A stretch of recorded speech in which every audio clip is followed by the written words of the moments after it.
నిద్రలో గానీ, విధి నిర్వహణలో గానీ ఉన్నప్పుడు మెడనొప్పి తరచుగా ఇబ్బంది పెడుతుంది.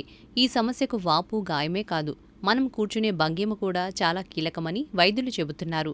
మెడ, తలభాగం సజావుగా కదిలేందుకు సహకరిస్తుంది. ఈ ఎముకలకు ఇబ్బందికరంగా ఉన్నప్పుడే నొప్పి తీవ్రంగా ఉంటుంది.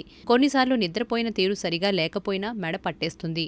ఏదైనా సందర్భంలో ఒళ్ళు జలదరింపునకు లోనవుతుంటుంది. దాంతో ఒక్కసారిగా వెన్నెముకలో కదలిక వచ్చి మెడ పట్టుకుంటుంది. ఆ సమయంలో ఎటూ కదల్లేని పరిస్థితి ఏర్పడుతుంది. ఎలాంటి వ్యాయామం చేయకుండా భారంగా కదలటం వల్ల మెడ, కండరాలు పట్టేస్తాయి. కనీసం వారానికి 5 రోజులు నడకకు వెళ్లడంతో ఈ సమస్యను అధిగమించవచ్చు. మెడనొప్పి ఎక్కువ కాలం ఉంటే తల తిరుగుతుంది, వాంతులు కూడా అవుతాయి. ఆహారం, నీళ్లు మింగటం కష్టంగా ఉంటుంది.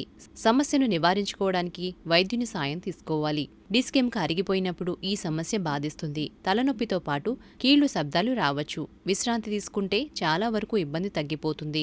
కంప్యూటర్పై పనిచేసేటప్పుడు ఎక్కువసేపు చరవాణి చూడటం వల్ల, చదువుకునేటప్పుడు సరైన భంగిమలో కూర్చోనప్పుడు మెడ, కండరాలపై ఒత్తిడి పడుతుంది. యోగా, ధ్యానం చేయటంతో మార్పు వస్తుంది. నరాల కుదింపు, మెనింజైటిస్, క్యాన్సర్, రొమటాయిడ్ జబ్బులు వచ్చినా మెడ ఇబ్బంది పెడుతుంది. ఫిజియోథెరపీతో నొప్పి తగ్గించుకోవచ్చు. తగిన విశ్రాంతి అవసరం. వైద్యుల సలహాతో కొద్దిపాటి ఎక్సర్సైజులు చేయొచ్చు. హాట్, కూల్ ప్యాక్లు కొంతమేర ఉపశమనం కలిగిస్తాయి. మీకు గనుక ఈ వీడియో నచ్చినట్లయితే లైక్ చేయండి, కామెంట్ చేయండి, షేర్ చేయండి. అలాగే మొదటిసారిగా నా ఛానల్ చూస్తున్నట్లయితే సబ్స్క్రైబ్ చేయండి, పక్కన బెల్ ఐకాన్ని క్లిక్ చేయండి.